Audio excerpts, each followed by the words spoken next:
आप तो मेरी प्रतीक्षा में पहले से ही खड़े हैं यमदेव। तब तो आपने मेरी चुनौती के बारे में भी सुना ही होगा। कहिए, क्या उत्तर है आपका? मेरा स्वागत करके अपना राज्य त्यागेंगे या मेरा सामना करके अपने प्राण? हे असुर श्रेष्ठ, मैं आपकी अधीनता स्वीकार करने के लिए तैयार हूं। बस एक विनती है मेरी। शर्त को विनती का नाम देकर बहलाना चाहते हो मुझे यमराज? असुर राज मूरा के सामने शर्त रख पाओ, इतना सामर्थ्य नहीं है तुम में। इसका आभास है मुझे असुरराज, पर मैं आपकी अधीनता स्वीकार करूं इससे पहले आपको स्वामी धर्म का पालन करना होगा। मेरे पुराने स्वामी के क्रोध से मेरी रक्षा करनी होगी आपको। कौन है तुम्हारा पुराना स्वामी? भगवान श्री नारायण। पर छोटी माँ, मूरासुर को तो श्री नारायण से भी रक्षा का वरदान प्राप्त था ना? यही तो श्री नारायण की लीला थी बलराम। पर वो राक्षस अपने दम में जे समझ ही ना पाओ कि वो क्या भूल करने जा रहे हैं। अब पहुंच गो भगवान श्री नारायण को चुनौती देने के लिए।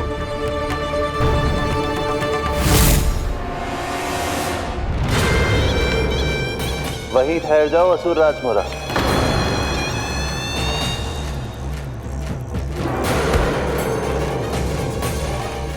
यहाँ क्यों आए? आपको पराजित करने और ये वैकुंठ जीतने, ताकि मैं यमलोक का स्वामी बन सकूं। फिर आओ, युद्ध भूमि में मेरा सामना करो।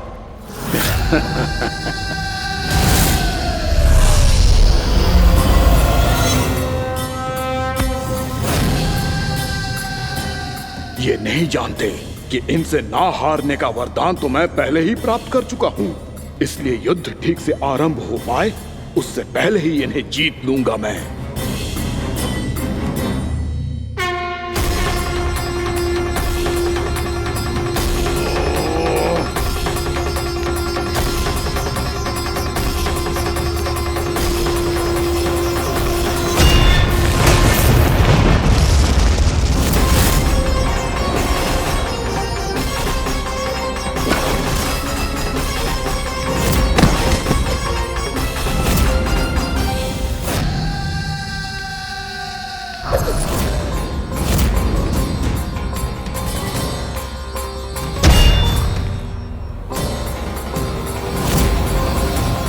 और इस प्रकार जे युद्ध वर्षों वर्षों तक चलता रहो। दोनों योद्धा पूरे ब्रह्मांड में अनेक अस्त्रों शस्त्रों के साथ युद्ध करते रहे।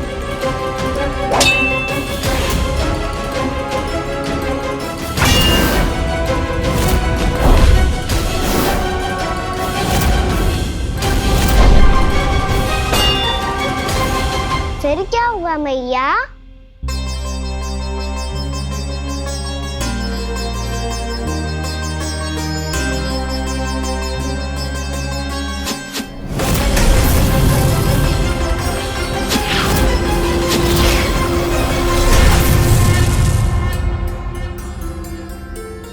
उस युद्ध को कभी समाप्त हुआ हो, पर कैसे? शीघ्र ही वो राक्षस थक गौ लल्ला।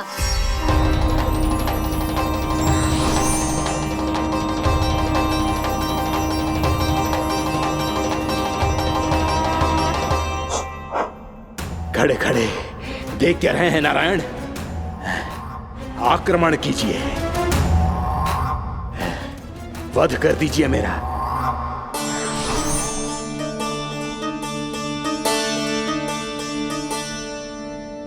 मैं तुम्हारी वीरता से प्रभावित हूं,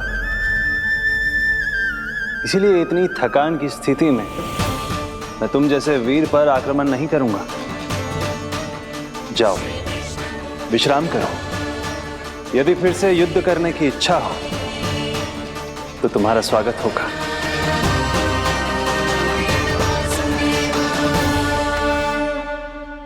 जे कह के श्री नारायण बद्रिका आश्रम चले गए और वहां हिमवत नाम की एक कंदरा में ध्यान लगा के बैठ गए। उधर वो राक्षस विश्राम करने लगो। अनेकों दिन बीत गए और अब वो राक्षस मूरा फिर से स्वस्थ होके बलवान हो गया था। उसने अपनी सारी शक्ति फिर से प्राप्त कर ली थी। श्री नारायण ने उस पर दया करी थी, पर वो फिर से श्री नारायण को छलने को तैयार होगा।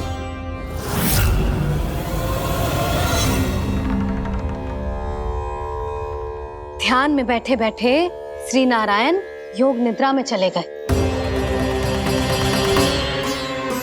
पर दुष्ट मूरा इसी अवसर का लाभ उठा के उनकी कंदरा में घुस आयो, ताकि वो सोते हुए श्री नारायण पे आक्रमण कर सके।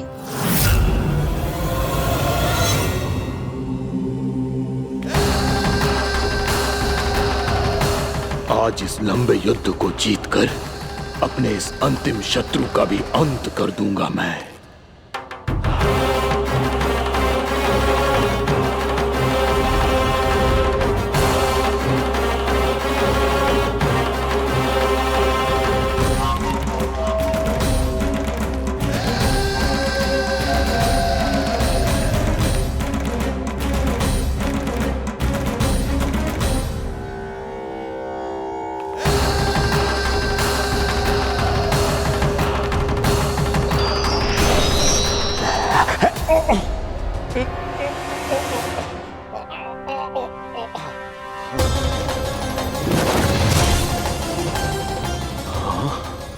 दुष्ट राक्षस,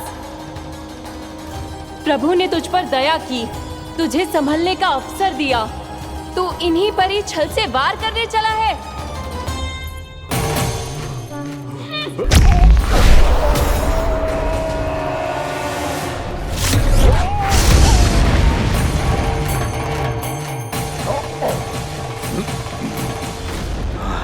मैं अजय हूँ, मुझे कोई पराजित नहीं कर सकता। ब्रह्मा का वरदान है मुझे।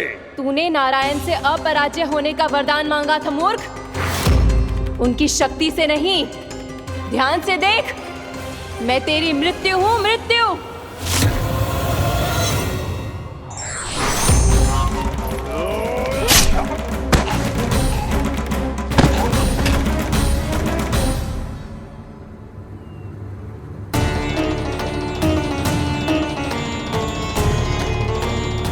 वो देवी कौन थी छोटी माँ?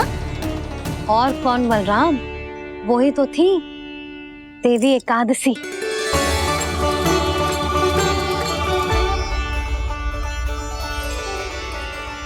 मुझे क्षमा कीजिए प्रभु, आपकी आज्ञा के बिना ही युद्ध करके आपके शत्रु को मृत्यु के घाट उतार दिया।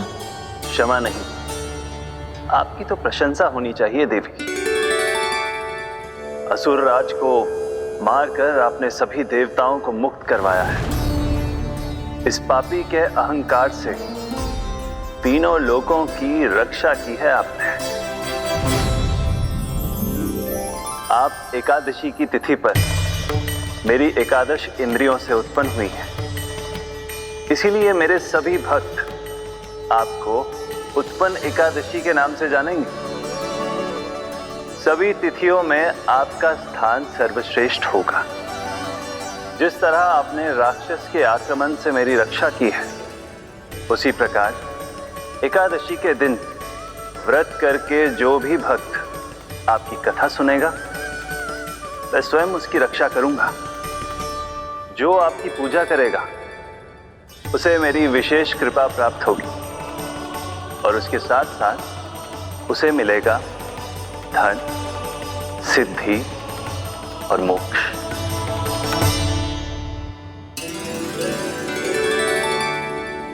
इसीलिए आज के दिन व्रत रखने का बहुत अधिक महत्व होता है। बोलो एकादशी मैया की जय। बोलो श्री नारायण भगवान की जय।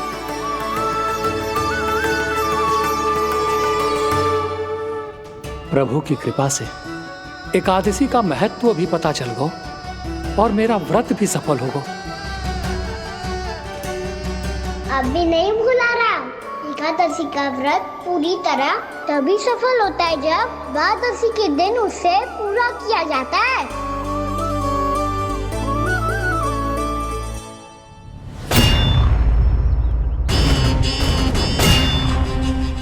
आवश्यक है आपको यह आभास होना कि उस विष्णु अवतार को पराजित करने के लिए आपके साधारण योद्धाओं में वो सामर्थ्य नहीं है।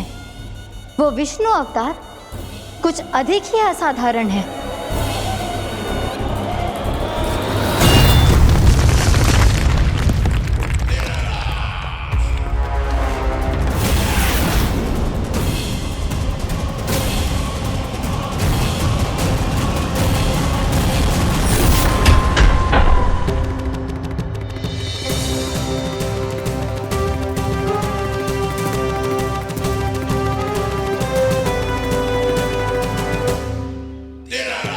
अब मैं दिखाऊंगा उस विष्णु अवतार को असाधारण शत्रु क्या होता है।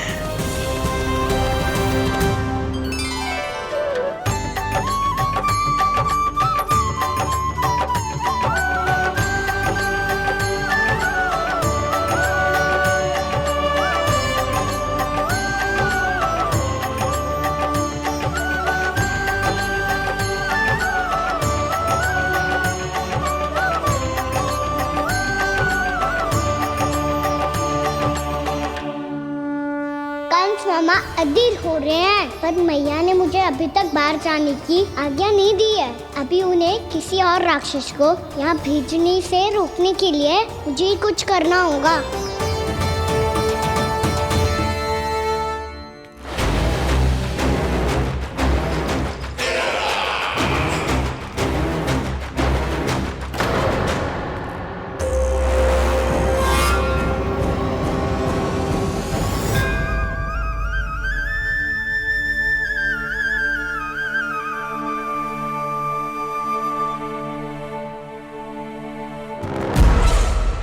कौन हो तुम? बचपन से ही मुझे मारने का सपना देख रहे हैं, फिर मुझे ही नहीं पहचानते।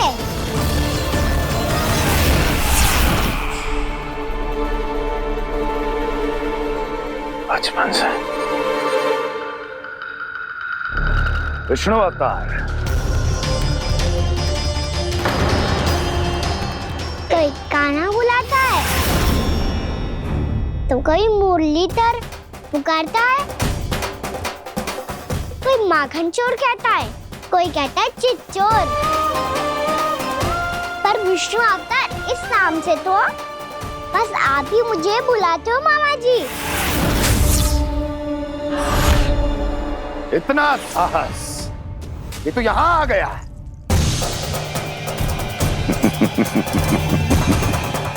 यहाँ आ तो गया तू विष्णु अवतार, किंतु यहाँ से जीवित नहीं जाएगा। तेरे इस शीश को तेरे धड़ से अलग कर दूंगा मैं।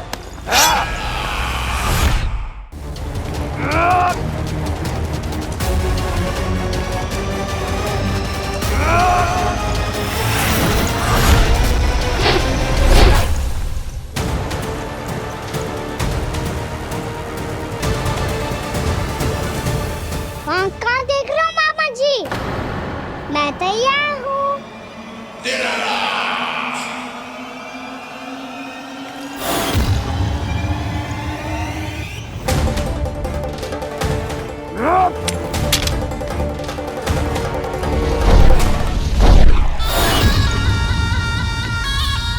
मामा जी, आप सदैव इसी तरह क्रोध में रहते हो क्या?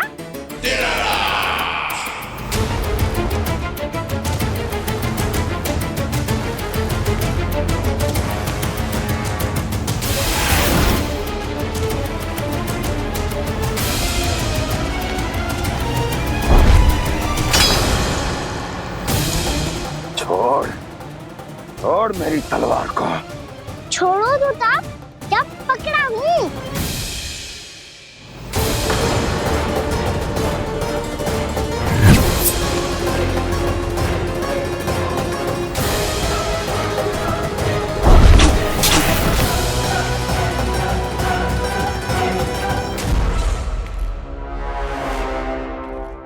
मामा जी,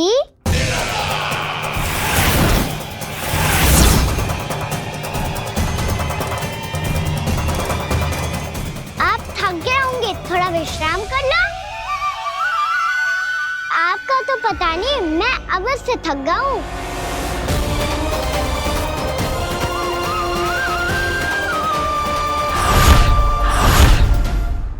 मेरे सिंहासन पर बैठने का तो साहस। अभी तो बस अभ्यास कर रहा था मामा जी। भविष्य में मुझे तो बैठना है यहाँ। आपने बल प्रयोग करके से अपने पिताजी से छीना था, मैं आपसे छीन लूंगा। जो छल और बल से लिया जाए वो अधिक समय तक टिकता नहीं है मामा जी।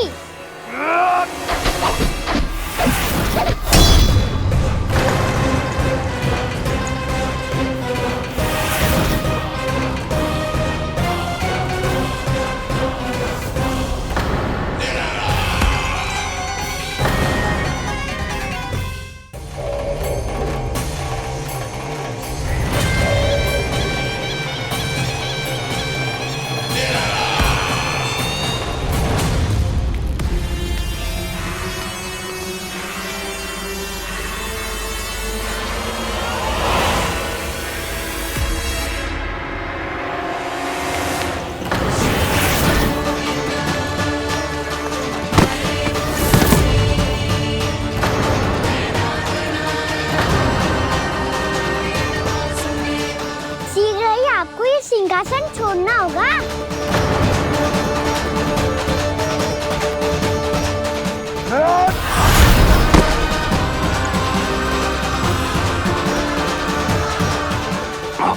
वो मेरा सिंहासन छीनना चाहता। वो आ रहा है, वो आ रहा है। सैनिकों, दुर्जन, बंद कर दो सभी द्वार और झरों के, सब के सब। इसकी हर संभावना पर इतना कड़ा पहरा बिठा दो कि ना तो कोई महल के भीतर आ सके, ना कोई बाहर जा सके। मुझे महल की चप्पे चप्पे की सूचना चाहिए। जाओ।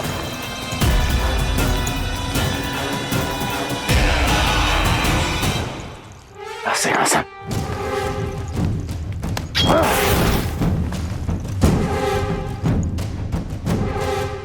अब आ, दुष्ट मायावी, छलिया विष्णु अवतार, मैं कंस तेरी प्रतीक्षा कर रहा हूँ।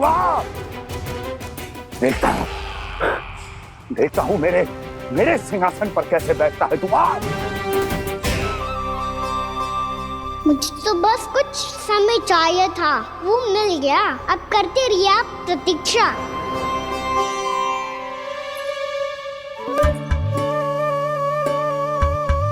जी अपने आप से बातें क्यों कर रहे हैं जी?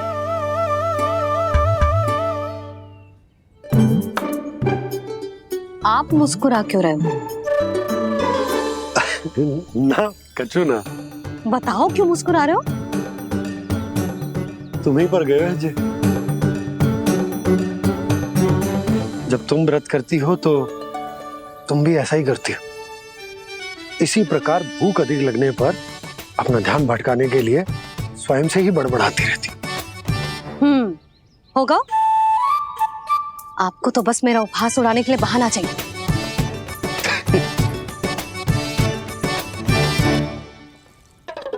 लल्ला, भूख लगी है?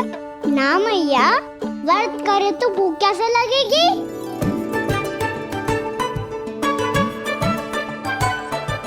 यदि लगी हो तो छोटे बालकों को थोड़ी बहुत भूल चूक क्षमा होती है। कछु ना तो फल तो तू खा ही सकते है। अब तो पूरे नियम और विधि विधान से व्रत तोड़ूंगा। कल द्वादशी के सुबह मुहूर्त के अनुसार। ठीक।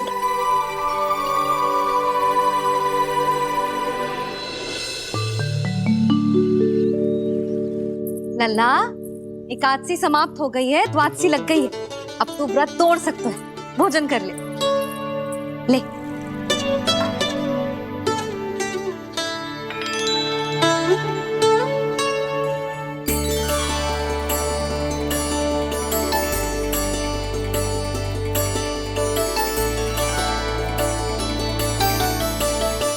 आज तो कार्य कर लीजिएगा।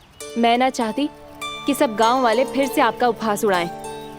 अरे, इसी क्षण कार्य आरंभ करना आवश्यक ना है। कुछ खा तो लो। कल भी पूरे दिन व्रत में रहे, अब तो कुछ खा लो। ना ना, अभी बिल्कुल भूख ना है। और हाँ भगवान, तुम्हें चिंता करने की आवश्यकता नहीं है।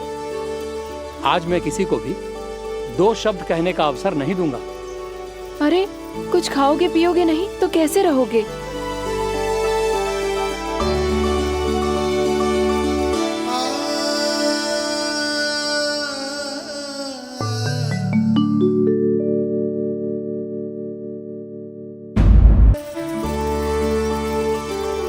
अरे, इसी क्षण कार्य आरंभ करना आवश्यक ना है। कुछ खा तो लो। ना ना, अभी बिल्कुल भूख ना है। और हाँ भगवान, तुम्हें चिंता करने की आवश्यकता नहीं है। आज मैं किसी को भी 2 शब्द कहने का अवसर नहीं दूंगा।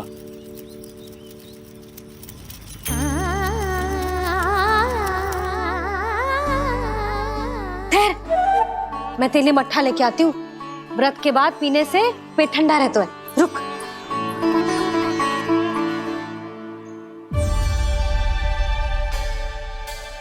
भक्तों ने अभी तक व्रत नहीं तोड़ा है, मैं कैसे तोड़ लूं? भूख कहाँ से होगी? श्री हरि नाम से पेट तो भर लेते हो। श्री हरि श्री हरि श्री हरि।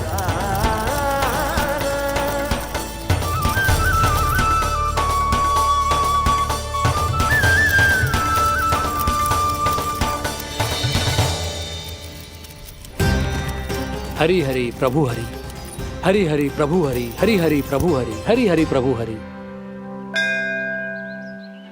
कल से अन्न का एक दाना ना गो है पेट में। अब क्या व्रत तुड़वाने भी आपके प्रभु ही आएंगे? अब क्या व्रत तुड़वाने भी आपके प्रभु ही आएंगे? मैया,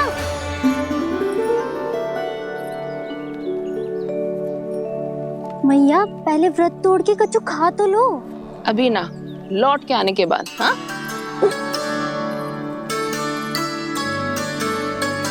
बलराम, ठहरो पुत्र, पहले कुछ खा लो। व्रत तोड़ना आवश्यक होता है। मैया ने एकादशी का महत्व बताया। लगता है मुझे सबको द्वादशी पर व्रत तोड़ने समाप्त करने का महत्व बताना होगा। हरि हरि हरि हरि हरि, मेरे हरि।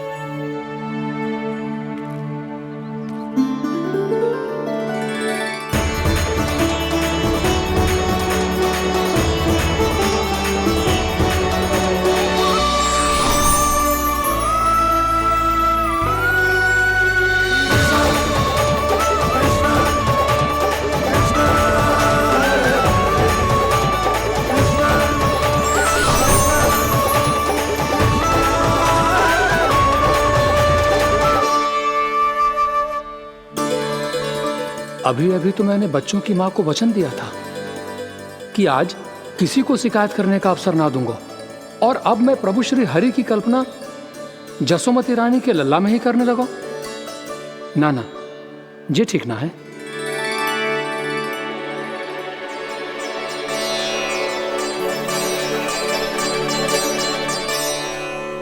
ठीक है तो है, बिल्कुल सही पहचाना है आपने। बड़े तो बड़े, अब तो बालक भी हमारा उपहास उड़ाने लगे।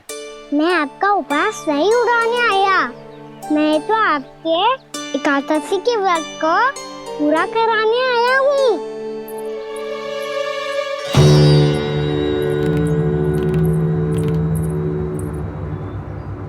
कान्हा,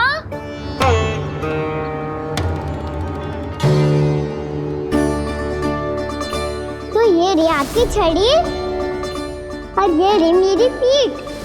सेक बिना ताकत तोड़। आज तो इसकी पीठ सेक के रहूंगी मैं। मैया घर पे भूखी मुझे ढूंढ रही होगी। लो, आज द्वादशी के दिन पहले प्रहर में भोजन करके अपना एकादशी का व्रत पूरा करो आप। धन्यवाद राजकुमार, पर अभी हमें भूख नहीं है।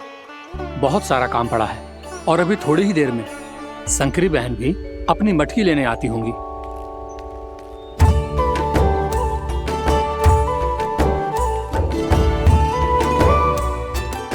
पर मैं आपका व्रत पूरा कराए बिना नहीं जा सकता। भला क्यों? भक्त भूखा रहे और भगवान खा ले, ऐसा हो सकता है भला?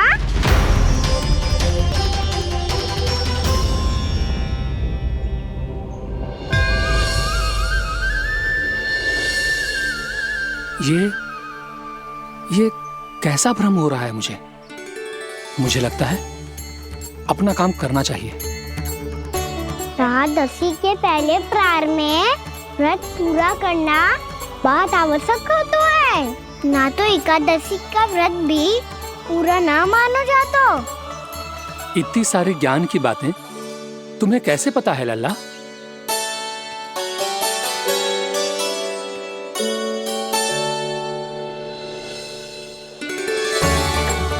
जैसे एकादशी की कथा होती है, वैसे द्वादशी की महिमा भी एक बहुत महत्वपूर्ण कथा है।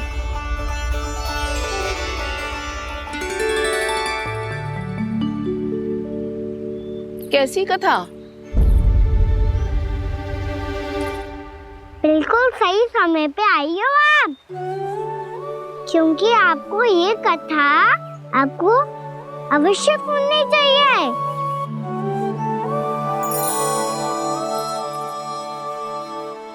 मुझे क्यों? पहले सुन तो लियो, फिर स्वयं ही पता चल जाएगा। बहुत समय पहले एक राजा हुआ करते थे, राजा अम्बरीश। भगवान श्री हरि के बहुत बड़े भक्त थे। ओम नमो नारायणाय। ओम नमो नारायणाय।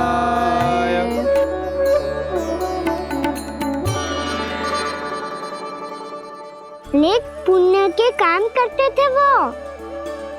अपनी पत्नी के साथ हरि का नाम जपते रहते थे।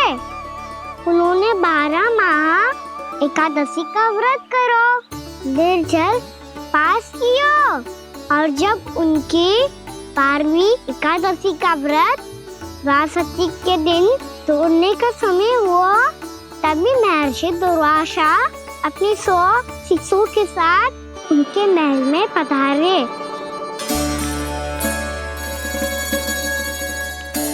प्रणाम स्वीकार करें महर्षि। आप जैसे महान ऋषि मेरे राज्यसभा में आए, वो भी ऐसे अवसर पर जब मैं और मेरी पत्नी निरंतर 12 एकादशियों के बाद अंतिम एकादशी का व्रत तोड़ेंगे। इससे बड़े सौभाग्य की क्या बात हो सकती है हमारे लिए? आज आपके साथ साथ मेरा और मेरे शिष्यों का एकादशी व्रत भी पूरा होगा। संभव है प्रभु की इच्छा यही हो कि हम सब अपना व्रत एक साथ तोड़ें। ये तो अत्यधिक प्रसन्नता की बात है महर्षि। तो फिर ठीक है, हम सब यात्रा से थके हैं।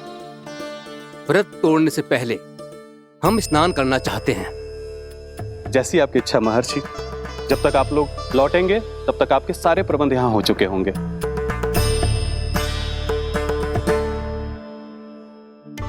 महर्षि दुर्वासा स्नान करने गए थे, पर उन्हें लौटने में विलंब हो रहा था, और इधर द्वादशी पर व्रत पूरा करने का मुहूर्त बीता जा रहा था। महाराज अम्बरीश बड़ी विरगता के साथ महर्षि दुर्वासा के लौटने की प्रतीक्षा कर रहे थे। महाराज, व्रत तोड़ने का मुहूर्त बीता जा रहा है, बस कुछ ही समय बचा है। महर्षि और उनके शिष्यों को लौटने में न जाने कितना समय लग जाएगा। मेरा सुझाव है कि आप मुहूर्त समाप्त होने से पहले व्रत अवश्य तोड़ लें। गुरुदेव, हमने महर्षि दुर्वासा को वचन दिया है कि जब तक वो लौटेंगे नहीं तब तक हम व्रत नहीं तोड़ेंगे। इसीलिए मैं उनके लौटने के बाद ही भोजन ग्रहण करूंगा। पर महाराज, मुहूर्त यदि बीत गया और समय रहते हो नहीं आए तो महाराज आपका व्रत पूरा नहीं होगा। महाराज, आपको उसका फल नहीं मिलेगा। महाराज, 12 एकादशियों का व्रत व्यर्थ चला जाएगा। किंतु गुरुदेव, यदि मैंने भोजन कर लिया तो ये तो अतिथियों का अपमान होगा।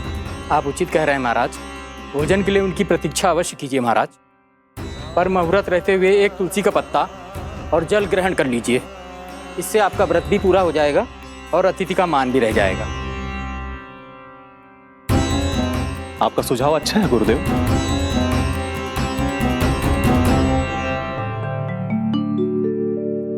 जैसे ही महाराज ने तुलसी का पत्ता खाया, वैसे ही महर्षि दुर्वासा लौट आए। महाराज,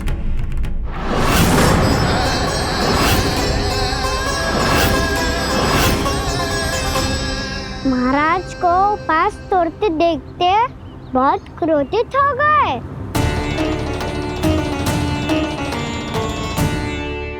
बहुत बड़े भक्त हैं आप, परंतु आप ये नहीं जानते अपने अतिथियों के साथ कैसा व्यवहार करना चाहिए।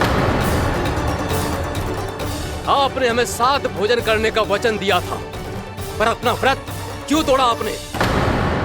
महर्षि, मैंने भोजन नहीं ग्रहण किया। कहीं मुहूर्त न निकल जाए, इस कारण मैंने एक तुलसी का पत्ता ग्रहण कर लिया।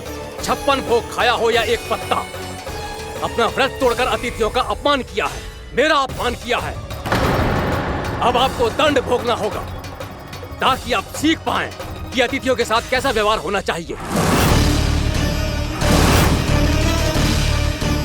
महर्षि, आप जो भी दंड मुझे देंगे मुझे स्वीकार है, किंतु आप क्रोधित मत होइए। क्रोध का कारण आपने दिया है महाराज। एक महर्षि का अपमान करके राक्षसी प्रवृत्ति का परिचय दिया है आपने, इसीलिए अब एक राक्षसी आपको दंड देगी।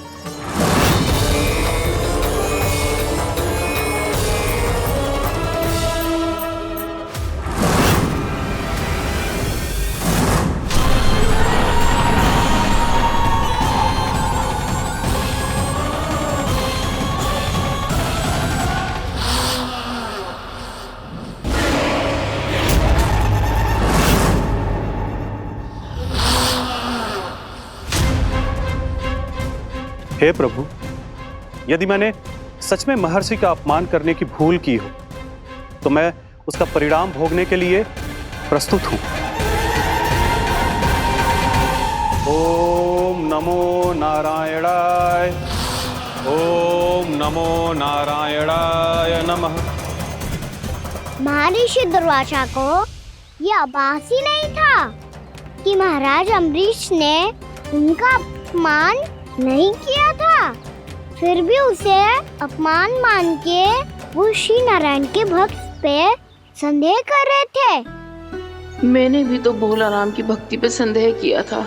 हे नारायण, ये क्या पाप हो गया मुझसे? संदेह किसी अपमान से कम ना हो तो, और भगवान सब सह सकते हैं, पर उनके प्रिय भक्तों का अपमान सहन ना कर सकते, इसीलिए उन्होंने हस्तक्षेप करने का निर्णय लिया।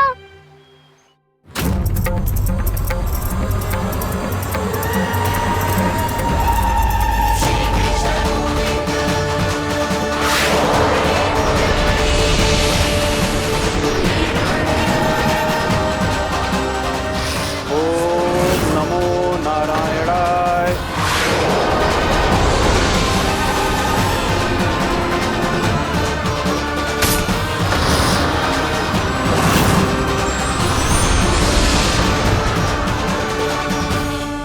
और फिर भगवान का वो सुदर्शन चक्र महर्षि दुर्वासा के पीछे पड़ गया। ये चक्र तो मेरी ओर बढ़ रहा है। ओम नमो नारायणाय। ये कैसे संभव हो सकता है? कोई रोको इसे, कोई रोको इसे।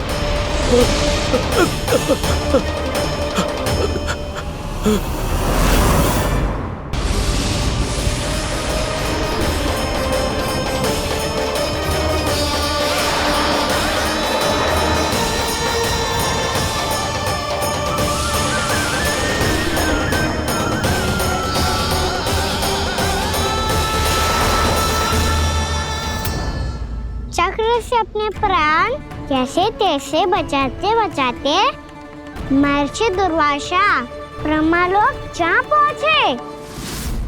ब्रह्मदेव रक्षा कीजिए, ब्रह्मदेव सहायता कीजिए, मुझे बचाइए ब्रह्मदेव, रक्षा कीजिए। ये सुदर्शन चक्र मेरे प्राणों के पीछे पड़ गया है, मुझे बचाइए ब्रह्मदेव, मुझे बचाइए। महर्षि, मैं चाहकर भी आपकी सहायता नहीं कर सकता। ऐसी स्थिति में यदि कोई कुछ कर सकते हैं तो वो है सुदर्शन चक्र के स्वामी विष्णु, क्योंकि सृष्टि में केवल वही है जो इसे नियंत्रित कर सकते हैं। वो ही इसे वापस लौटने का आदेश देकर आपके प्राणों पर छाए हुए संकट को दूर कर सकते हैं। किंतु हां, मैं सुदर्शन चक्र से इतना अवश्य कहूंगा कि जब तक आप विष्णु लोक में पहुंच नहीं जाते, वो आपको किसी भी प्रकार की हानि ना पहुंचाए। आपका बहुत बहुत धन्यवाद, आपकी सदा ही जय हो।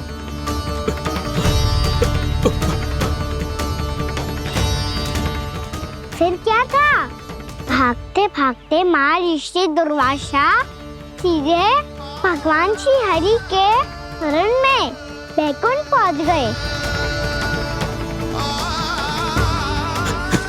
त्राहिमाम प्रभु, त्राहिमाम, मुझे बचाइए, मेरी सहायता कीजिए प्रभु, मेरी सहायता कीजिए। मैं आपके इस चक्र और ऊर्जा से नहीं भाग सकता प्रभु, कृपया करके अपने सुदर्शन को रोकिए, इसे वापस लीजिए प्रभु। यह असंभव है महर्षि। एक बार सुदर्शन चक्र मेरे हाथों से छूट जाए तो अपना उद्देश्य पूरा किए बिना, मेरे भक्तों की रक्षा किए बिना वापस नहीं लौटता। कोई तो उपाय होगा प्रभु, कृपया करके मेरे प्राण बचाइए प्रभु। मैं सुदर्शन की ऊर्जा से जलकर भस्म नहीं होना चाहता प्रभु। आप जो कहेंगे मैं करूंगा प्रभु, मेरी सहायता कीजिए प्रभु, मेरी सहायता कीजिए। मुझे नहीं लगता कि आप वो कर पाएंगे। मैं अवश्य करूंगा, मैं अपनी प्राण रक्षा के लिए कुछ भी करूंगा प्रभु। आपने मेरे भक्त राजा अम्बरीश को भक्ति का कर्तव्य निभाने के लिए अपमानित और दंडित किया है महर्षि, पर भक्त की रक्षा करना भगवान का कर्तव्य है। इसलिए यदि आप भक्त राजा अम्बरीश के पास जाकर क्षमा याचना करें और यदि वो आपको क्षमा कर दे तो ही ये चक्र आपके प्राण लिए बिना लौट सकता है। अन्यथा आप तो जानते हैं महर्षि, मेरे भक्त का अपमान मेरा अपमान। भक्त का अपमान भगवान के अपमान से कम ना हो तो है। महर्षि दुर्वासा को भी ये बात समझ आई और फिर उन्होंने महाराज अम्बरीश से क्षमा याचना की। महाराज महाराज महाराज महाराज महाराज, मुझे क्षमा करें महाराज, मुझसे बहुत बड़ी भूल हो गई महाराज, मुझसे बहुत बड़ी भूल हो गई महाराज। महर्षि, आप हमारे चरण छुए ये उचित नहीं। महाराज महाराज अम्बरीश, आप नारायण के सच्चे भक्त हैं। मैंने आपको अपमानित किया, दंडित करने का प्रयास किया महाराज। इस अपराध के लिए मुझे क्षमा कीजिए महाराज, और इस सुदर्शन चक्र से मेरे प्राण बचाइए महाराज।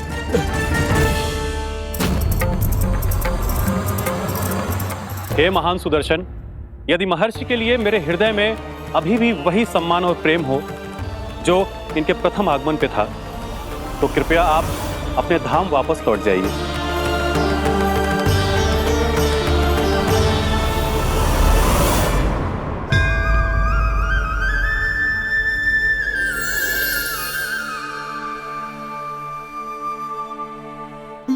आपका बहुत बहुत धन्यवाद महाराज अम्बरीश। मैं आपको आशीर्वाद देता हूं कि आप देवराज इंद्र के समान शक्तिशाली हों। आपकी कीर्ति का पताका 10 दिशाओं में फहराए। मेरी बस एक ही इच्छा है महर्षि, कि मैं आपके साथ अपना उपवास तोड़ सकूं। अवश्य महाराज, हम सब भोजन आपके साथ करेंगे और अपने आप को नारायण की सेवा में अर्पित करके व्रत को पूरा करेंगे, क्योंकि आज जो यहाँ हुआ है उससे सिद्ध हो चुका है कि एकादशी व्रत का फल द्वादशी की सुबह भोजन करने से ही प्राप्त होता है। इस कथा से हमें पता चलता है कि सभी को द्वादशी के सुबह भर पेट भोजन करके एकादशी का व्रत पूरा करना चाहिए। और दूसरी बात, भगवान की सच्ची भक्ति प्रति अपमान कभी ना करना चाहिए। उनके साथ सदैव प्रेम से व्यवहार करना चाहिए। यही भगवान को सबसे अधिक प्रिय है। भैया भोलाराम, मैंने भी श्री हरि पे तुम्हारे विश्वास का उपहास उड़ाया था, मुझे क्षमा कर दो। ना ना, आप क्षमा मांगकर मुझे लज्जित मत करो। आप तो मेरी बहन जैसी हैं।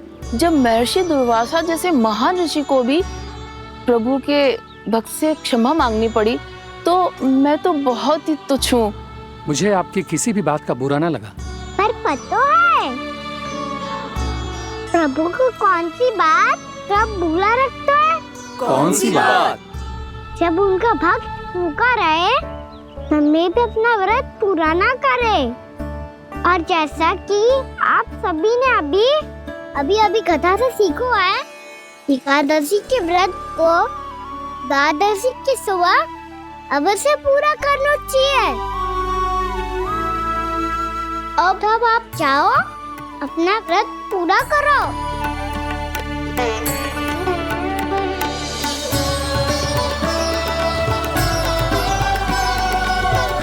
मैं आपके लिए जल लेके आती हूँ।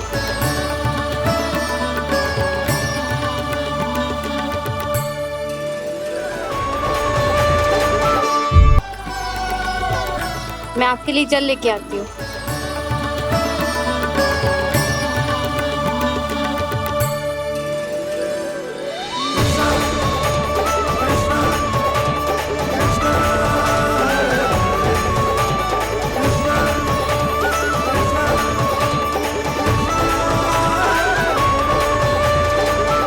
लो खाओ।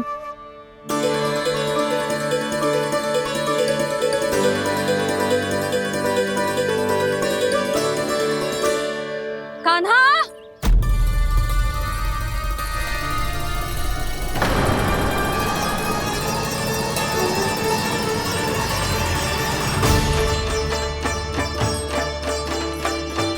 बोलो काका, सिगरेट छुपा लो मुझे, मैया आ रही है, बहुत क्रोध में लगती है।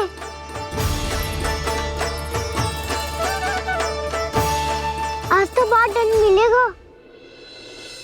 अभी क्षण भर पहले तो ये साक्षात भगवान के रूप में बात कर रहे थे, और अब अचानक ही ऐसे बालक बन गए जो मैया से दंड मिलने के भय से व्याकुल हैं। बोला काका, किस सोच में पड़ गए? सिगरेट छुपा लो मुझे।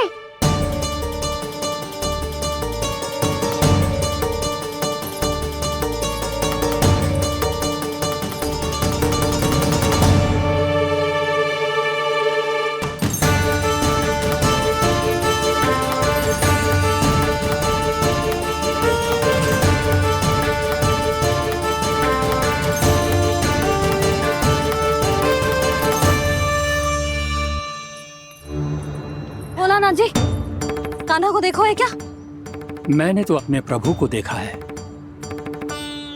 मैं अपने लल्ला को ढूंढ रही हूँ, उसे देखो है आपने? वही तो मैं भी कह रहा हूँ जसोदा रानी, मैंने सिर्फ और सिर्फ अपने प्रभु को देखा है। ये तो अब भी अपनी भक्ति में ही खोया हुआ है। इससे पूछ के कछु लाभ ना है, मुझे ही ढूंढना पड़ेगा।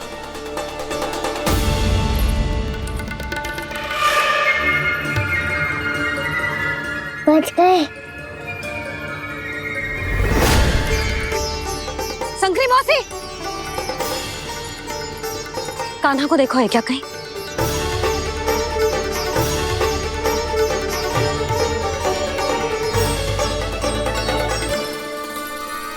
बोला काका, मुझे सिगरेट निकालो ना यहाँ से, भैया फिर से इधर ही आ रही है। सब कहते थे श्री हरि मेरे घर ना आ सकते। देखो आज प्रभु आ गए, उन्होंने अपने हाथ से मेरा व्रत पूरा कराया। हाँ, आते हैं और आगे भी आएंगे हमारे श्री हरि हमसे मिलने, और आके मोक्ष देंगे, है ना?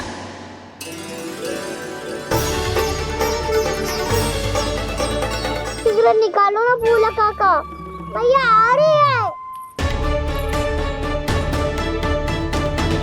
मैं ना निकालूं? क्यों? मेरा अर्थ है मैं निकालूंगा, अवश्य निकालूंगा, पर तब तक नहीं निकालूंगा जब तक आप मेरी सारी बातें मान नहीं लेते हैं। कौन सी बात? प्रभु, मुझे मोक्ष प्रदान कर दीजिए प्रभु। तथास्तु। ना ना ना ना प्रभु, मेरे साथ साथ मेरे परिवार को भी मोक्ष दे दीजिए। तथास्तु। अब तो निकाल दो, मैया देख लेंगी। ना प्रभु, मेरे परिवार के साथ मुझसे जुड़ी हुई हर वस्तु, जीव जंतु, प्राणी, गाय बैल भैंस, सभी को मोक्ष प्रदान कर दीजिए प्रभु। तथास्तु। प्रभु, आप सच में अद्भुत हैं। मैंने जो मांगा आपने बिना सोचे समझे सब प्रदान किया। मैं ही अपनी मांगे बढ़ाता रहा। प्रभु, प्रभु मुझे क्षमा कर दीजिए। प्रभु मुझे क्षमा कर दीजिए।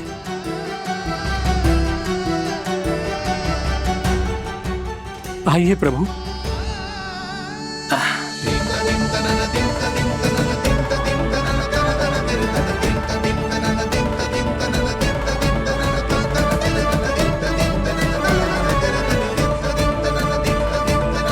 प्रभु, आप तो प्रभु हो, हरि हो, भगवान हो। आप चाहते तो इस मटके से स्वयं निकलकर बाहर आ सकते थे, फिर मेरी आपने हर इच्छा क्यों पूरी की? क्योंकि मेरे भक्त की इच्छा पूरी करने में मुझे भी प्रसन्नता मिलती है। ना तो मैं अपने भक्तों का अपमान सह सकता हूँ और ना ही उनकी इच्छा अधूरी रहने दे सकता हूँ।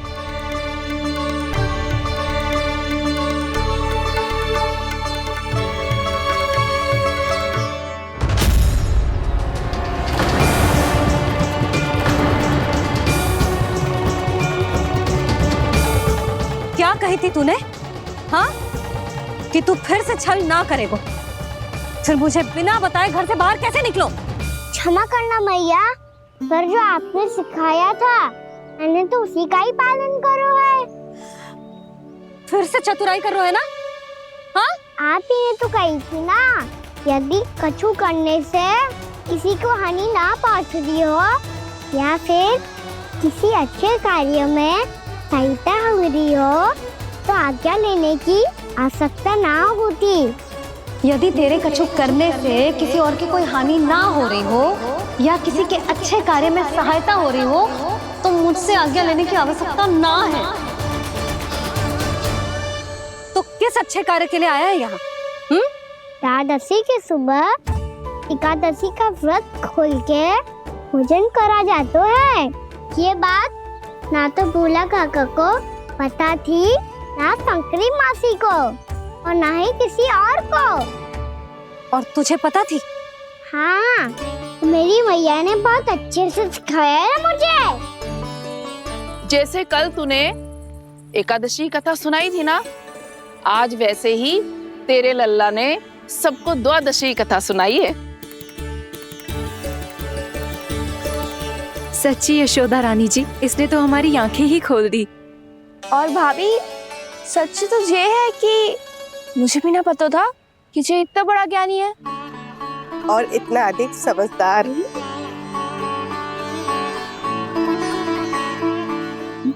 द्वादशी की कथा? वो तो मैंने इसे कभी सुना ही ना है। फिर इसे कैसे पता थी? रानी जी, जो स्वयं भगवान हैं, भला उन्हें कैसे कुछ नहीं पता होगा?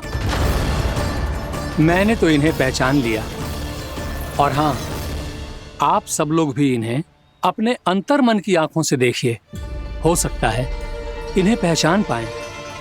ये कोई और नहीं है, श्री नारायण है, मेरे श्री हरि, मेरे प्रभु।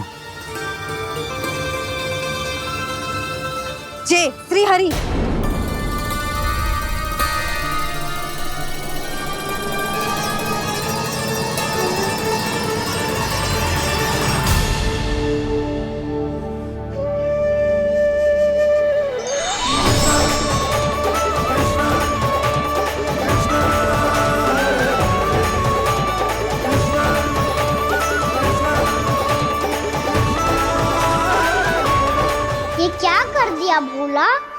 रास्ते को मैंने इतनी कठिनाई से बचा के रखा था, सबके सामने उसे उजागर कर दिया तुमने।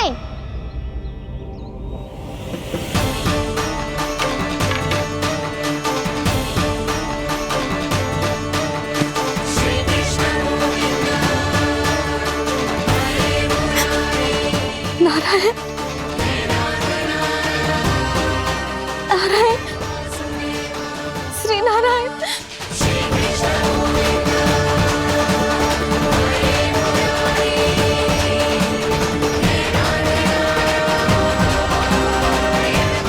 श्री नारायण।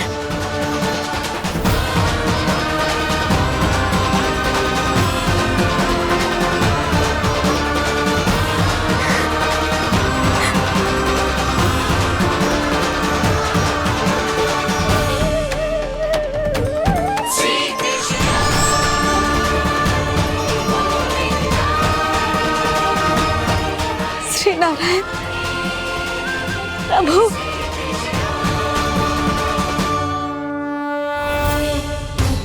जिस रास्ते को इतने यत्न से संभाल के रखा था, आज वो सबके सामने खुल गया। और तो और मेरा भेद मैया को भी पता चल गया। बाबा सब कहते रहे पर मैंने एक न मानी। सबने कही थी कि आप भगवान हैं, पर मैं मूर्ख आपको पहचान ही ना पाई। कितनी अभागी हूं मैं।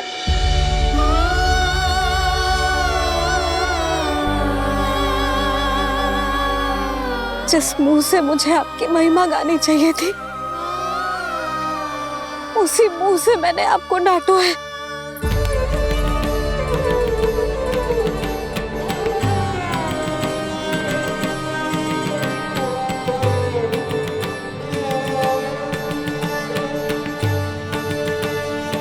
जिन हाथों से मुझे आपके चरण छूने चाहिए थे, उन हाथों से मैंने आपके कान पकड़े।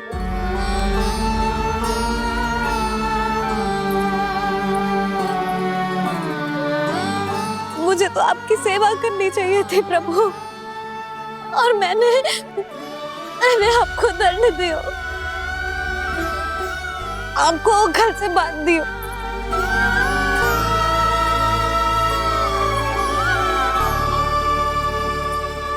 बावली हो गई थी प्रभु। अपने श्री नारायण को, अपने प्रभु को एक साधारण सा बालक समझ लियो मैंने। मैं आपके लिए भगवान नहीं हूँ मैया, साधारण बालक ही हूँ, बस आपका लल्ला। बुद्धि भ्रष्ट हो गई थी, भूल पर भूल करती चली गई। आज भी आपके पीछे पीछे छड़ी लेकर दौड़े चले आए।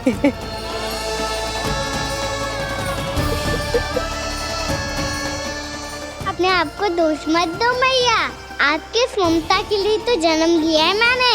हमारा से मन बदलने मत दो।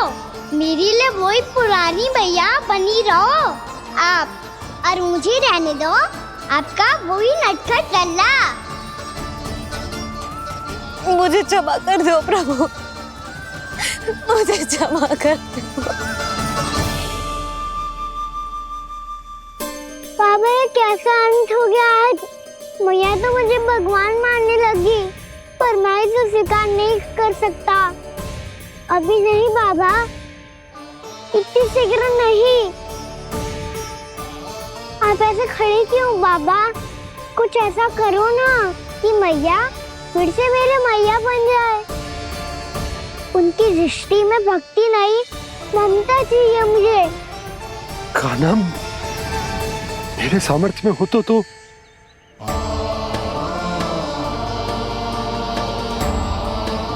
दाऊ, आप तो बड़े भाई हो, अपने छोटे भाई की सहायता करो ना, जिससे मैया सब कुछ भूल जाए।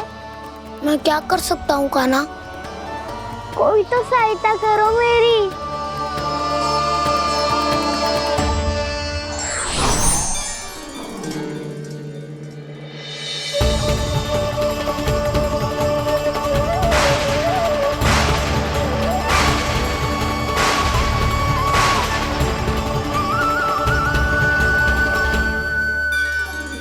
अपने आप को संभालिए प्रभु।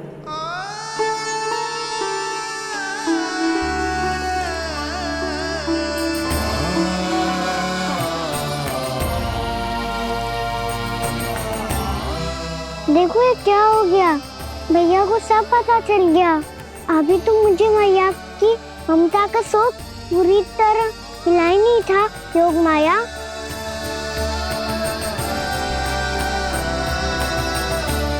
मेरी सहायता करो ना।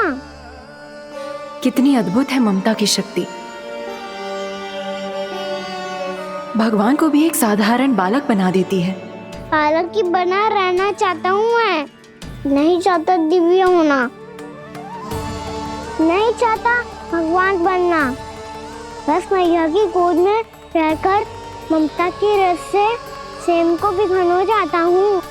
इनकी डांट फटकार का सुख पाना चाहता हूँ। कुछ भी करे योग माया, पर इन सबको भुला दो मेरा सत्य।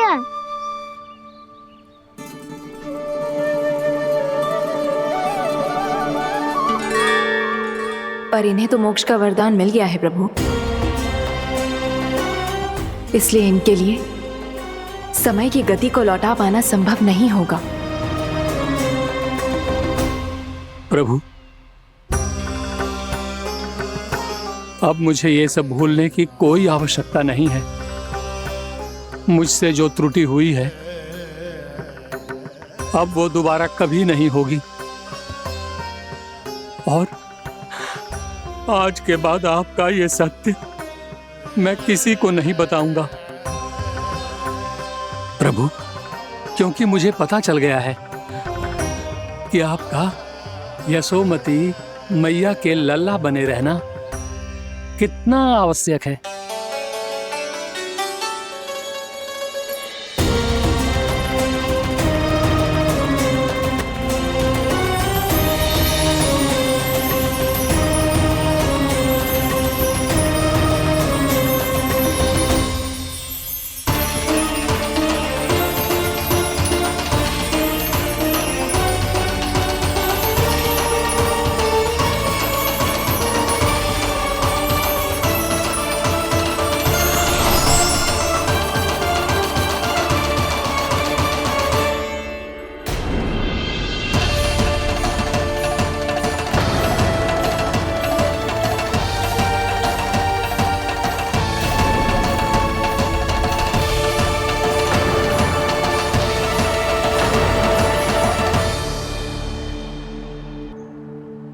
मैया आपकी छड़ी।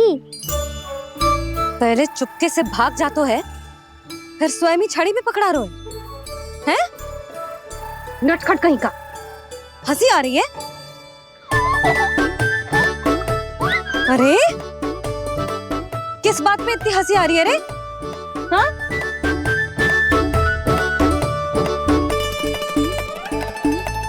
आपकी लीला अद्भुत है प्रभु, और अद्भुत है आपका मैया के प्रति प्रेम। हंसी ना है मैया, ये तो प्रसन्नता है, अपने मैया से मिल जाने की प्रसन्नता। अच्छा, ढूंढ मैं तुझे रही हूँ और तू कह रहे हो कि मैं मिल गई तुझे? तू घर चल लल्ला, अच्छे से पिटाई करूंगी तेरी।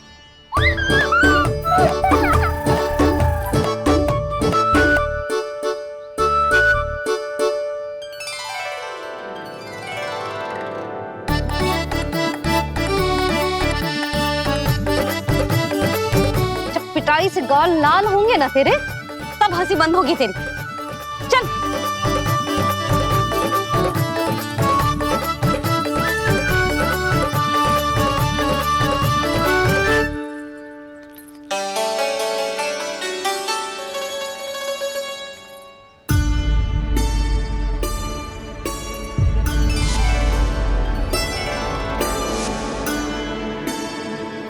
लगता है भैया की और चतन स्मृति वापस आ रही है।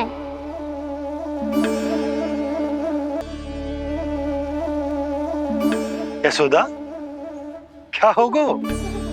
ना कछु ना। आपको बताऊंगी तो और हंसेंगे मुझ पे। बोल दो, मैं उपवास ना उड़ाऊं, सच्ची। देखो देखो इसे कैसे हंस रहा है। मेरे हाथ में छड़ी है, मैया क्रोधित है, पर जे तनिक में भय ना लग रहा है इसे। हाँ, हंसे जा रहा है।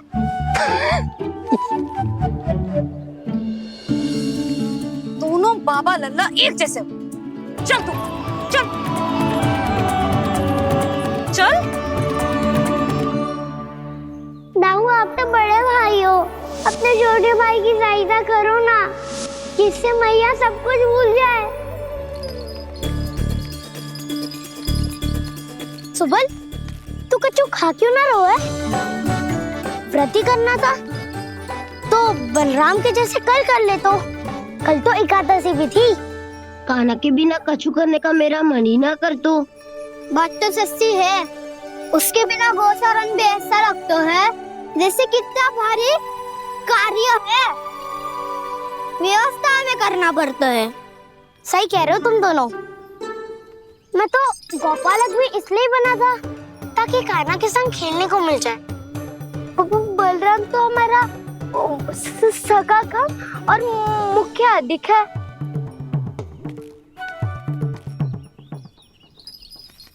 रुक जाओ, तुम सब कुछ देर विश्राम कर सकते हो।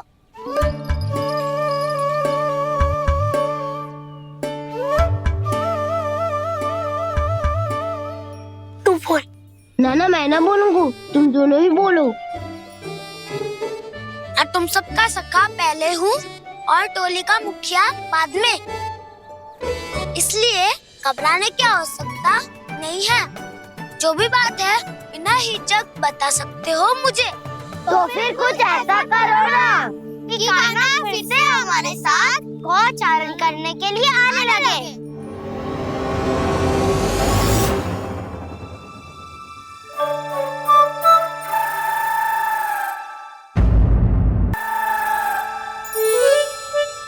बिना कछु बताए भाग गओ। जे भी ना सोचा तेरे बिना मैया बाबा व्रत कैसे तोड़ेंगे। देखो देखो अभी भी हंस रहा है। क्या होगा वैसे? रुक, प्रसाद लेके आती हूँ। क्षमा कर दो मैया, पर जैसा आपके लिए ना हूँ वैसे ही मेरे लिए मेरा भक्त, इसीलिए भोला राम का व्रत तोड़वाने जाना आवश्यक था।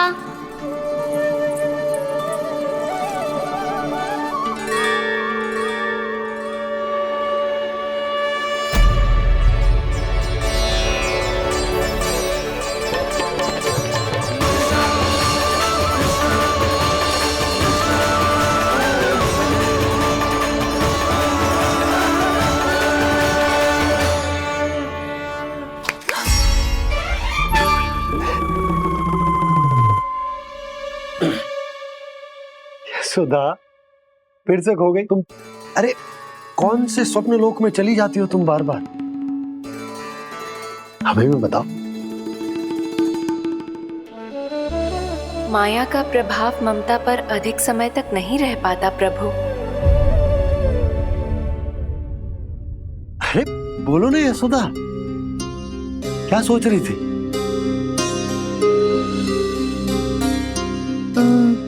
मैंने ना श्री नारायण को देखो है। हाँ तो वो तो मैं भी देख रहा हूँ, यही तो है हमारे सामने।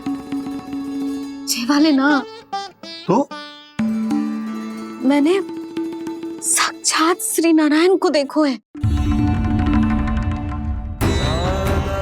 वो भी अपने कान्हा के भीतर देखो। कान्हा के भीतर? ना मतलब कान्हा और ये दोनों आमने सामने थे। मैं कुछ समझो ना यशोदा। नारायण और कान्हा दोनों आमने सामने थे? ना, मेरे कहने का अर्थ है कि कान्हा और श्री नारायण एक दूसरे के आगे पीछे थे। अच्छा, तो मतलब श्री नारायण आगे थे और कान्हा पीछे था। पर अगर कान्हा पीछे था तो तुमने कैसे देखा? ओहो, कान्हा आगे था, श्री नारायण पीछे थे।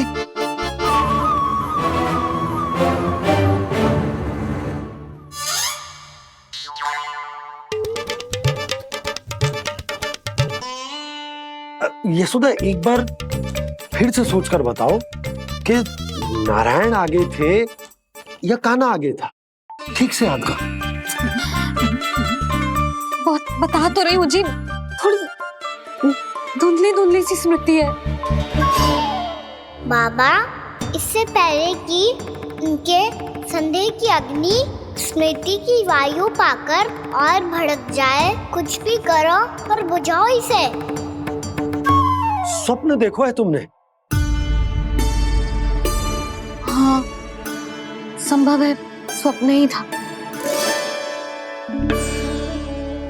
पर यदि स्वप्न था तो सुबह सुबह उठते ही उसकी स्मृति क्यों ना आई? अब क्यों आ रही है उसकी स्मृति? और वो भी तब से जब से मैं भोनाराम के यहाँ से कान्हा को लेके आई हूँ। और जब मैं गई थी तो छड़ी मेरे हाथ में थी, पर फिर कान्हा ने मुझे छड़ी दी और मैं बैठी हुई थी। इस बीच कछु तो हुआ है। भैया की अचेतन स्मृति वापस आ रही है। अब मुझे ही कुछ करना होगा। मुझे लगता है जी, जब मैं वहाँ गई ना, भैया व्रत पूरा करने का सुबह मुहूर्त निकल जाएगा और अब तो भूख भी बहुत तीव्र लग रही है। हे नारायण, मैं तो भूल ही गई कि लल्ला भी तो कल से भूखा है।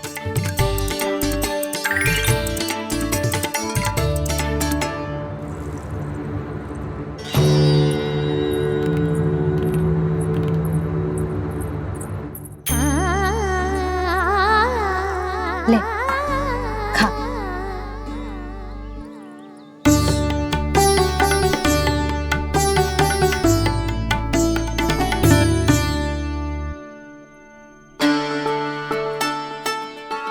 संतान की चिंता में सब कुछ भुला दे, ऐसी ही होती है ममता। और कान्हा को अच्छे से पता है कि इसको लाभ कैसे उठाना है। हाँ बाबा, लाभ ना, मैं तो मैया की ममता का आनंद उठाना चाहता हूँ, जितना संभव है उससे भी अधिक।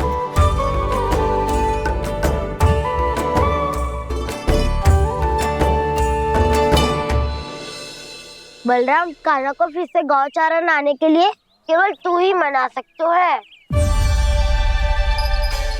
तुम्हें ही वो क्षमता है, हमारी टोली के मुख्य गोपालक जो हो तुम। हाँ, और कान्हा के दाव भी तो हो तुम। हाँ, वो तुमको मना ना कर पाएगा। तुझे छोटा होने के नाते तुम्हारे आदेश का पालन तो करना ही चाहिए कान्हा को। चिंता मत करो सखा, मैं कछु कहूँ और कान्हा ना माने, ये तो संभव ही ना है।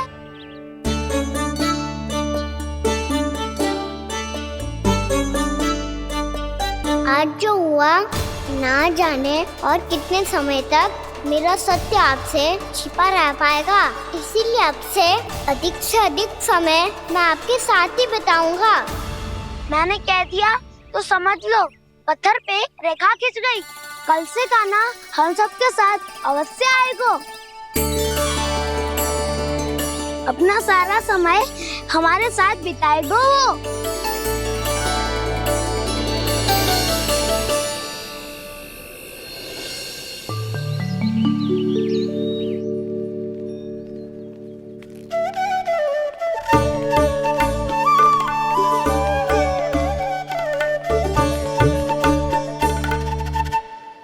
अभी तक तैयार नहीं हुए? तैयार? गौचारण के लिए चलना है ना, तुम्हें लेने आया हूँ। नाना तो मैं ना चल सकता, मुझे आज्ञा ना है। वो तो माखन चोरी के लिए भी नहीं थी। उस दिन जो वक्कासुर के सामने चले गए थे तुम, तभी तो नहीं थी आज्ञा। इसलिए आज्ञा का बहाना मत ही बनाओगा ना।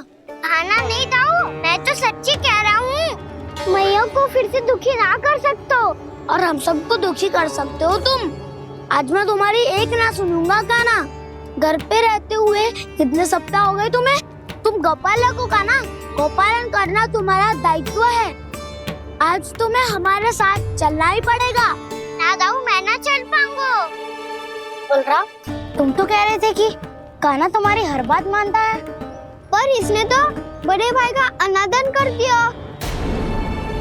रुक जाओ कान्हा, सत्य बताओ, तुम छोटी माँ के कारण वन नहीं चल रहे हो या अब तुम्हें हमारे साथ रहना ही अच्छा नहीं लगता? कहीं ऐसा तो नहीं गौचारण में तुम्हारी रुचि समाप्त हो गई हो? ना दाऊ, ऐसा कछु ना है। मुझे गौचारण की बात प्रिय है और आप सबका साथ भी। तो फिर वन चलने में क्या समस्या है तुम्हें? अपने दाऊ की बात मान लो और चलो चुपचाप। मैंने सबको वचन दिया है कि तुम हम सबके साथ चलोगे। पर दाऊ, मैंने भैया को भी वचन दिया है कि मैं नहीं जाऊंगा। इसका अर्थ है कि मेरे वचन का कोई मूल नहीं है। मैं तुमसे बड़ा हूँ कान्हा, तुम्हें मेरी आज्ञा माननी चाहिए। मुझे भी तो वचन दिया था तुमने। आप समझ क्यों आ रहे? मैंने कहा ना मैं नहीं जा सकता। रुक जाओ कान्हा।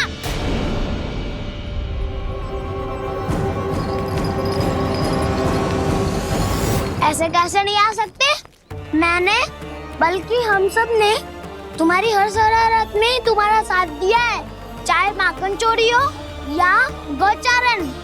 और अब तुम अपने दाऊ को ही पीठ दिखा के जा रहे हो। दाऊ, मैं आपका बहुत सम्मान करता हूँ, पर मैंने कहा ना मैं नहीं जा सकता। मुझे मेरी मैया के साथ ही रहना है। तो फिर तुम्हारे लिए मैं यही महत्वपूर्ण है। दाऊ नहीं, सखा नहीं, गयाऊ भी नहीं। कान्हा ने तो तुम्हारी बात मानने से मना कर दिया। बलराम, लग तो है सच्चो भाई ना है। जानते हो इससे क्या सिद्ध होता है कान्हा?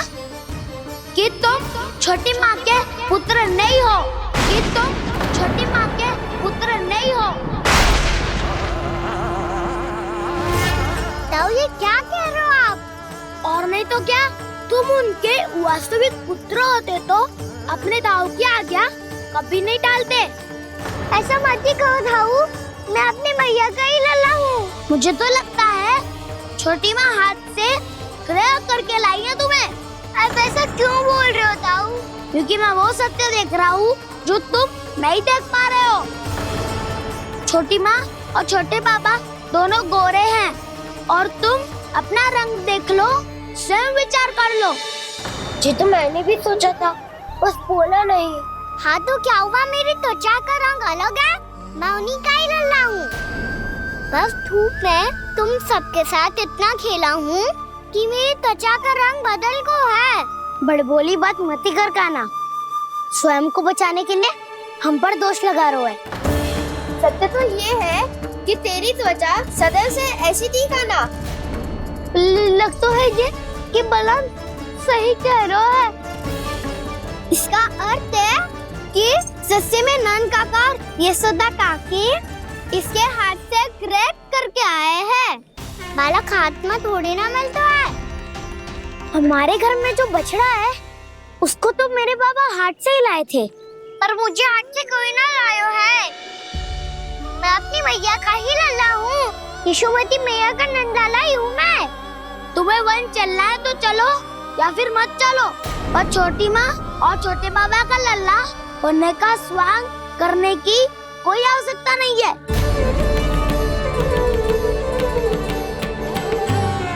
तुम भी अति करते हो कान्हा, कब एक बालक की तरह व्यवहार करते हो और कब भगवान की तरह, कुछ समझ में नहीं आता।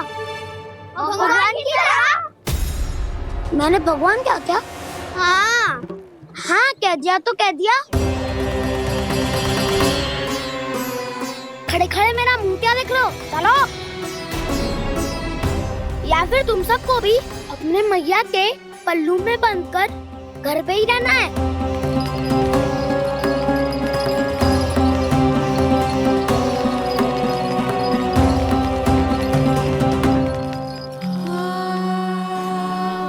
जानते हो इससे क्या सिद्ध होता है कान्हा?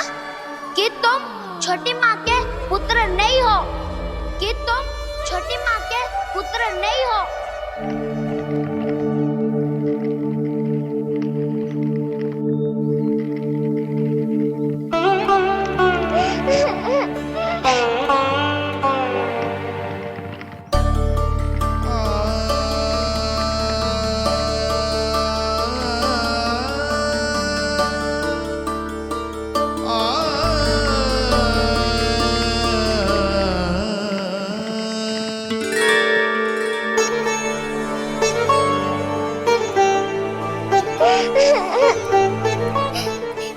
हो लल्ला? रो क्यों रहो?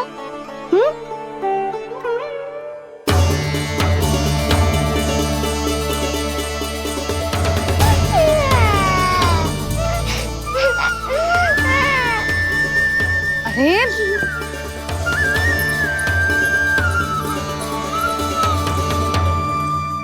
मैया को ना बताए को लल्ला, क्या हुआ? हाँ लल्ला, क्यों रो रहे हो लल्ला? बता, किसी ने कछु कही है क्या? क्या होगा लल्ला? मैं आपका लल्ला ना हूँ।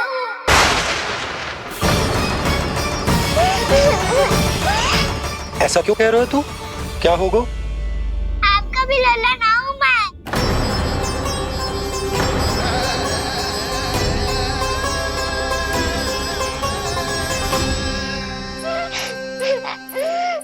लल्ला, कान्हा, जे क्यों कह रहे हो लल्ला? मुझे पता चल गया है, मैं आप दोनों का लल्ला ना हूँ।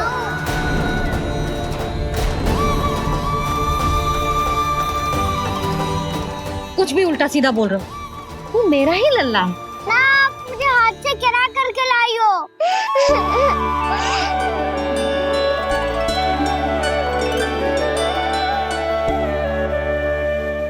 लल्ला, तुझे किसने कही कि हाट में बालक मिलते हैं?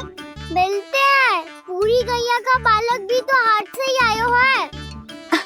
अच्छा, क्षण भर के लिए मान लिया कि हाट में बालक मिलते हैं, पर तुझे कैसे पता चला कि तुझे हाट से ही लेके आए? मेरा रंग देखो और फिर अपना हाथ देखो। मैं रात के अंधेरा जैसा हूँ और आप दिल की उजारी जैसी। पापा का रंग भी आप जैसा ही है, बस मैं ही बावला हूँ।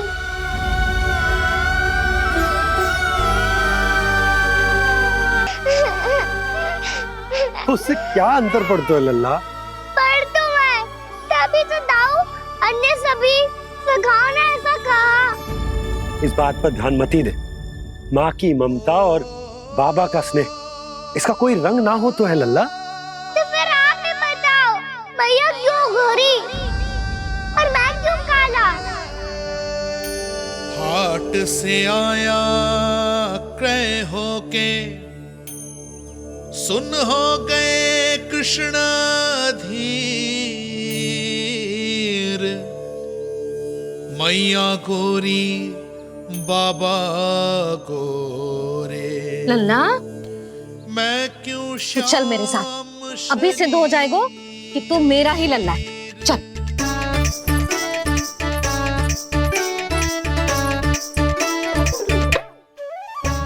ये दोनों लल्ला और मैया का मन कछु समझ ही ना आता, कछु ना कछु उटपटांग करते ही रहते हैं दोनों।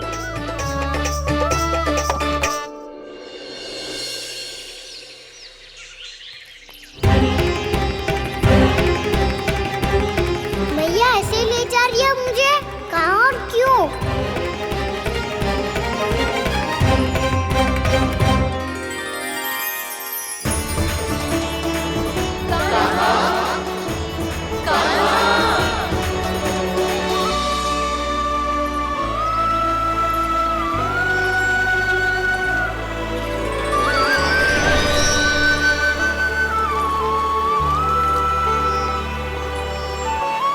खाना आए हैं, कितने दिनों के बाद खाना आए हैं।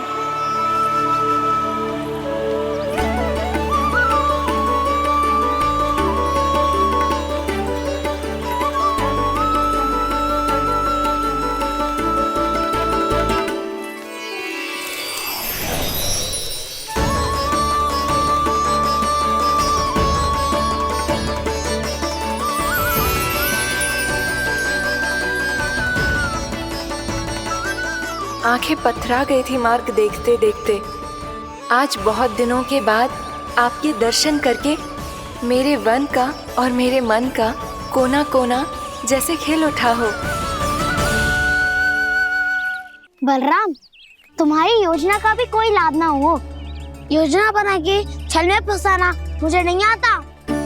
इस सब में तो केवल कान्हा ही प्रवीण है। कल उसने यशोदा काकी से हम सबकी शिकायत कर दी तो ले लग तो है कर रही थी, वो देखो। आजा।